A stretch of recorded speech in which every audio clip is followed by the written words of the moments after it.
Hey, do you have a sec? There's something that I need to tell you. You have something to say? Over text? Why don't you just come here and say it to me in person? I mean, we share the same house after all. It's better to talk eye to eye, don't you think? Well, maybe you should reflect on why I don't want to talk to you in person. Honestly, just the mere glimpse of your face and the slightest noise of your voice makes me nauseous, I swear. Sweetie, there's really no need to use such awful language with me. I was just making a suggestion. Don't call me sweetie, and stop pretending to be my mom. You'll never replace her, got it? You may have been married to my dad, but you will never be my mother. Never. So, stop bossing me around. I hate it when you act like that. I see what you mean, and I am sorry if I overstepped a boundary somewhere. I don't mean to do that, but I really don't see why something as small as this needs to turn into such a huge fight. I mean, I've been married to your father for 10 years now. We've lived together a whole decade. I thought we would have gotten along better by now. Especially now more than ever since your poor father passed away. It's just the two of us. So we'll have to learn to get along better. What? No way am I staying with you any longer than necessary. I want you out of the house as soon as possible. Do you get me? Excuse me, I'm sorry, but you want me to leave the house? Yeah, duh. That's what I just said. That is what this whole conversation is about. Actually, this is something that has been on my mind since Dad's funeral the other day. Now that he's gone, you're not his wife anymore. And there's nothing else tying us together as a family anymore either. You're nothing to either him or me now. Do you get it? And because of that, you don't belong in this house anymore. That's why I need you out of here as soon as possible. Wait, hold on a second. I'm sorry, but I don't think that I'm following here. Where is all this coming from all of a sudden? Didn't you read what I just wrote? This isn't out of the blue, okay? Ugh, you never hear me out. I never liked having you around, and I never approved of you and my dad getting hitched. I've always been trying to think of ways to get you out of this house, and now I have the perfect reason. I only have one mom. You just barge into our lives pretending to be someone you're not. Do you really think I could ever stand someone I felt that way about? Do you even think I would desire something like that? That is why I'm seizing this opportunity to boot you out. So I never have to put up with you in my life, ever again. But, okay, look, Gabriella, I've known since before we got married that you never liked me. Maybe even hated me. But I pretended not to see it, but to try and force me out of the home where I'd been living the past 10 years of my life so soon after the funeral. That's correct. And since Dad's gone, there's no one left to defend you. No one else welcomed you into our home, which is full of memories of my family, my true mom and dad, and just let you ruin it all. Besides, this house was my dad's, which means it's mine now, and I can do whatever I please with it. So, hurry up and leave already. But Gabriella, if I leave now, you'll be all by yourself in this big place. Have you ever lived on your own before? Do you even know how to take care of yourself? Of course I can look after myself. I'm going to be 18 soon, which would make me legally an adult. It's no big deal for me living alone. Do you think I'm too frail or dumb to be able to do it? Or are you just mocking me now? No, Gabriella, of course I'm not trying to belittle you in any way. I would never do that. I'm just concerned about you is all. Cleaning and cooking are one thing, but how will you get the money to pay for everything that comes with living alone? Shut up and get off my back. I thought I told you that you're not my mom and you shouldn't pretend to be. But you're going to be in college soon. I'm just wondering from where you're going to find the money you need to survive. I mean, even what you inherited from your dad won't last forever, you know. Well, who asked you to worry about me anyways, huh? I certainly don't remember ever asking for your input. As for money, I'll think of something and make my own way in life. I really don't think it'll be as simple to do as you think. How many times do I have to tell you, just mind your own business? This is why I hate talking to you. Just leave me alone already, okay? Why don't you go pack your stuff and leave, like I told you? Well, I guess if that's really how you feel about everything, then I really have no choice but to go. But can you at least give me some more time to prepare my things? I understand that you want me out as soon as possible, but even so, it's not that simple. And I have lots of things I need to get done before I can make it happen. I haven't even gone through all your dad's things to sort through them. No, I won't be letting you do that. Who knows what you might try to steal if I let you go through all my dad's stuff? And besides, if I let you stay any longer, you'll just find some reason to extend your stay and so on, and nothing will change. Did you really think I'd let you get away with that? Now, I want you out of the house by the time we finish with the funeral process. I'm his daughter, which means that I get to choose who lives in his house after he's gone. And I've decided the one person the Collins house definitely doesn't need is you. So, if you really understand where I'm coming from, you just shut up, pack your things, and leave. I understand. I guess I just never realized how strongly you felt about living together with me. I'll leave the house. I promise. And I promise that I'll never come back once I'm gone. But I just want to let you know that things might get really tough for you once I'm gone. You're not going to regret this, are you?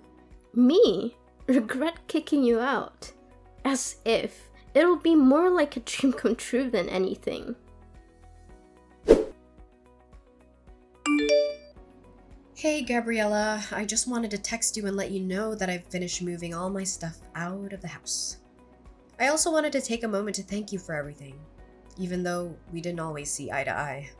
And who gave you the green light to text me? Did I ever ask about your moving progress? Did I mention needing a report from you? Frankly, if you're not going to respect my wish to cut ties, I'll just go ahead and block you. No, you're right. I'm sorry for reaching out like this. You won't hear from me again after this, I promise. But there's one last thing about the house's rent. I know it's been a tough month, so you won't have to pay this time. However, starting next month, I'll need to collect rent from you. Rent? For what exactly? The house? What on earth are you talking about? Well, yes, I'm talking about the house, actually. Because we'd been living together as a family this whole time. It wasn't necessary. But since you don't want anything to do with me as your family anymore, that just makes me your landlord now. Have you completely lost your mind? Why would I pay you rent to stay in my dad's house? Why, you ask? Well, because the house is actually under my ownership. Wait, what? What are you talking about? I don't understand. What? Ugh, Gabriella, had you not heard about that? Yes, I hold the deed to the house where we all used to live. What? That's not true. You're just making this up. I've lived here even before you and my dad got married. This house belongs to my family. You don't have any ownership. Actually, yes. Your dad did possess the house's title, but I bought it from him around 6 or 7 years ago, I believe. Back when your grandma fell victim to those telephone scammers and lost a lot of money. You might have been too young to recall, but it was a devastating situation. That's when I offered to help pay off all her debts. Your dad was incredibly grateful and gave me the house in return. And just where did you come into so much money, huh? I've never once seen you go to work in the whole time that I've known you. You're just a housewife. A housewife? Oh, Gabriella, that is just not true. I run my own company. Did you really not know about that at all? You do what? Since when? We manage everything online. All our staff work remotely and we don't even maintain an office. We could all commute if we wanted to. I suppose it's hard to realize since I spent so much time at home.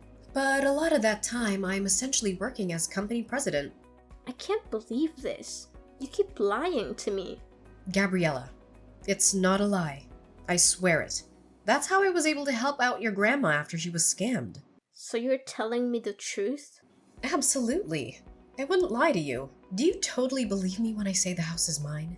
Anyway, the rent for next month is $2,000, okay? $2,000? There's no way I can afford to pay that. Well, you can't reside in a place without owning it and not expect to pay rent. Besides, I recall you mentioning something about becoming an independent adult who can fend for herself. Well, yeah, I said that, but I had no idea about all this until now. What did you think would happen? Were you planning to squeeze the money out of me whenever you needed it? Hoping I'd foot the bill while you flaunted your house? An independent adult would never do that, right? Of course, I wasn't planning on using you for money. It's just that $2,000 is a huge amount all at once. I understand, but in the end, I'm the property owner. So if you're pushing me away to live on your own, you'll have to pay the rent to your landlord, which is me. Hold on. Can't we find a way to discuss this? How about a compromise? I won't charge you for rent for the first 3 months, but if you don't show any progress by then, I'll have to evict you anyway. I'm swamped right now, so let's continue this conversation later. I'll send you all the rental paperwork this week. Keep an eye on your mailbox. Take care. Wait, don't hang up. We're not done talking yet.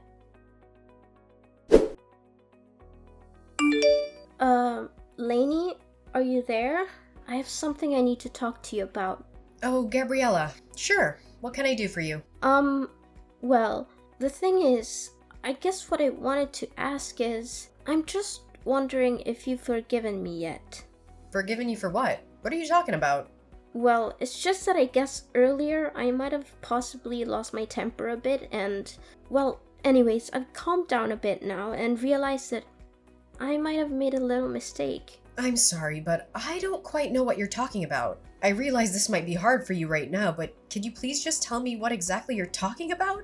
I'm trying, but I guess what I'm trying to tell you really is that I think if you wanted to come back home now, that'd be okay with me. Oh. Really? Did something change? I feel you just threw me out of the house. Why the sudden turn?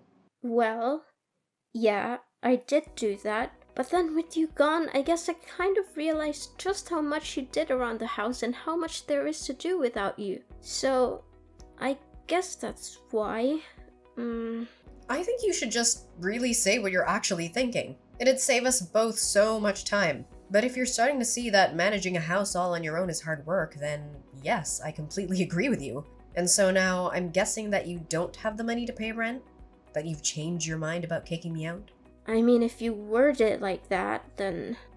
You know, even if I decided to pass up on everything, that Grayson left me in the will and give it to you, I still don't think you'd have enough to be able to buy the house back for me anyways. And even if you used it to pay rent on this place, unless you found a job to help supplement that, you'd burn through your inheritance pretty quickly, I'd bet. And all of that is not even mentioning all the other expenses you'd be paying that weren't rent. Well, yeah, that's kind of what I'm figuring out. And on top of that, it's so hard to keep a place this big clean, and I hate having to cook for myself every day. Then I have my classes and homework to worry about. Plus I have to think of how I can afford the rent. It's just been making me feel ill both physically and mentally. But of course it is. I figure that living on your own might be especially hard for someone like you.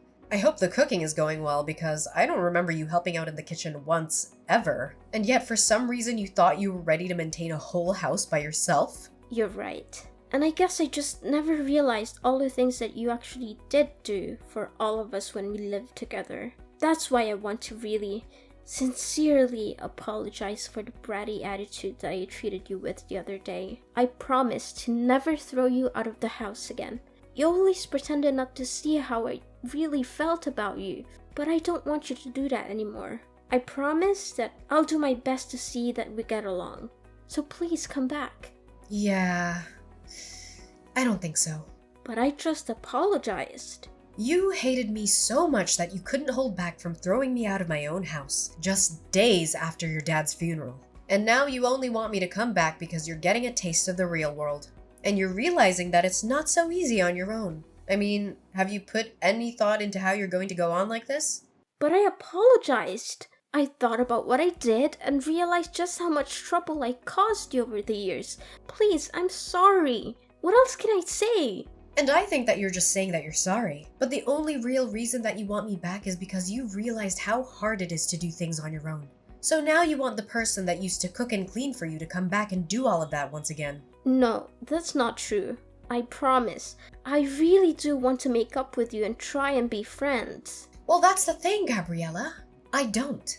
I mean, come to think of it, I don't really have a single happy memory of interacting with you. I've worked so hard for so many years to try and get you to notice and appreciate me.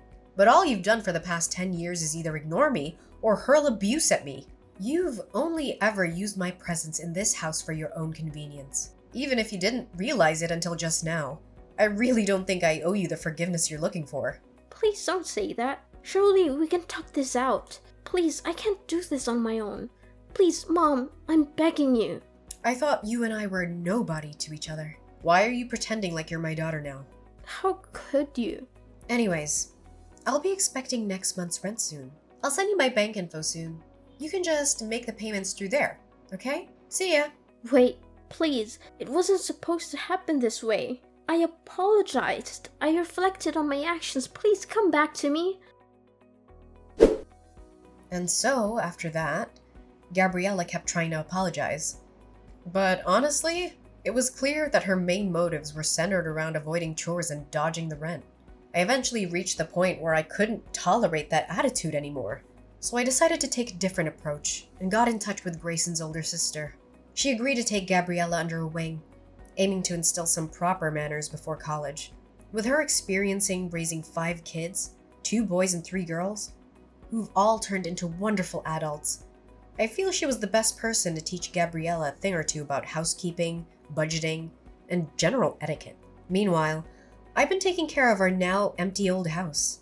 I'm keeping it well maintained, hoping that one day, Gabriella might actually mature into a self-sufficient adult. When that moment arrives, I plan to hand the house over to her. No strings attached. That will also be the day I gracefully step out of her life. Living with Gabriella again isn't something I'd want. But as the daughter of the man I loved, I genuinely wish for her to find her own path to happiness. So, that's the update for now. I appreciate you joining me on this journey. If you enjoyed this story, a thumbs up would be awesome. And hey, don't forget to hit that subscribe button so you can catch more content like this in the future. Thanks for tuning in!